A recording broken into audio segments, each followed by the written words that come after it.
एकादशः सर्गः वरद्वये निर्बन्धः तं मन्मथशरैर्विद्धं कामवेगवशानुगम् उवाच पृथिवीपालं कैकेयी दारुणं वचः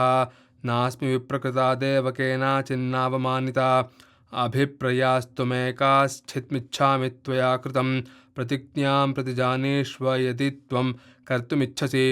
अथ तद्व्याहरिष्यामि यदभिप्रार्थितं मया तामुवाच महाराजः कैकेयीमीषदुत्स्मितः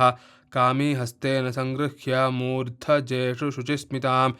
अवलिप्तेन जानासि त्वत्तः प्रियतरो मम मनुजो मनुजव्याघ्राद्रामादन्यो न विद्यते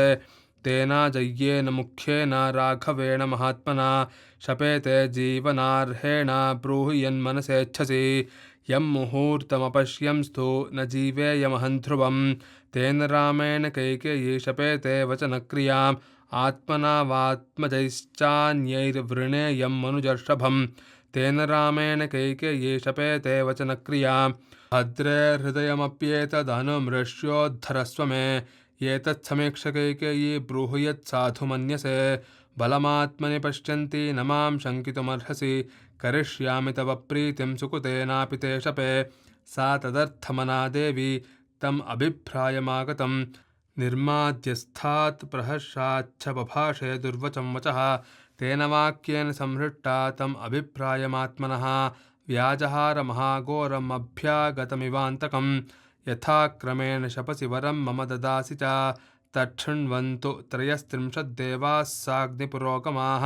चन्द्रादित्यो नभश्चैव ग्रहा रात्र्यहनीदिशः जगच्छ पृथिवीं च यं सगन्धर्वा स राक्षसा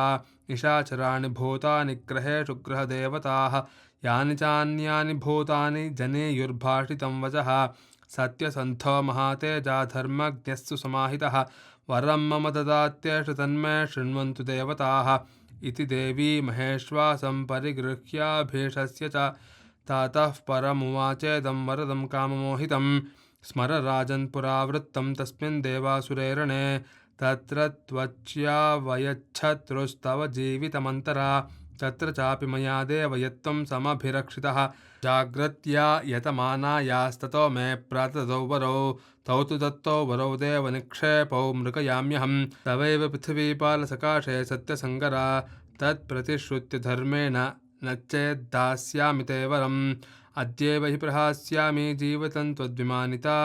वाङ्मात्रेण तदा राजा कैकेय्या स्ववशे कृतः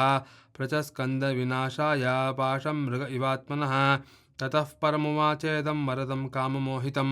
वरौ यो मे त्वया देव तदा दत्तौ महीपते तौ तावदहमद्यैव वक्ष्यामि शृणु मे वचः योऽभिषेकसमारम्भो राघवस्योपकल्पितः अनेनैवाभिषेकेण भरतो मेऽभिषिच्यताम् यो द्वितीयो वरो देवदत्तः प्रीतेन मे त्वया तदा दैवासुरे युद्धे तस्य कालोऽयमागतः नवपञ्च वर्षाणि दण्डकारण्यमाश्रितः क्षीराजिनजटाधारी रामो भवतु तापसः भरतो भजतामद्य यौवराज्यमकण्टकं येष मे परमः कामो दत्तमेव वरं वृणे अद्य चैव हि पश्येयं प्रयान्तं राघवं वनं न राजराजो भव सत्यसङ्गरः कुलञ्च शीलञ्च हि रक्षजन्म च परत्रवासे हि वदन्त्यनुत्तमं तपोधनाः सत्यवचो हितन्द्रिणाम् इत्यार्षे श्रीमद् रामायणे वाल्मीकिये आदिकाव्ये चतुर्विंशतिसहस्रिकायां संहितायाम् अयोध्याकाण्डे वरद्वये निर्बन्धो नाम एकादशः सर्गः। जानकीकान्तस्मरणं जय जय राम राम।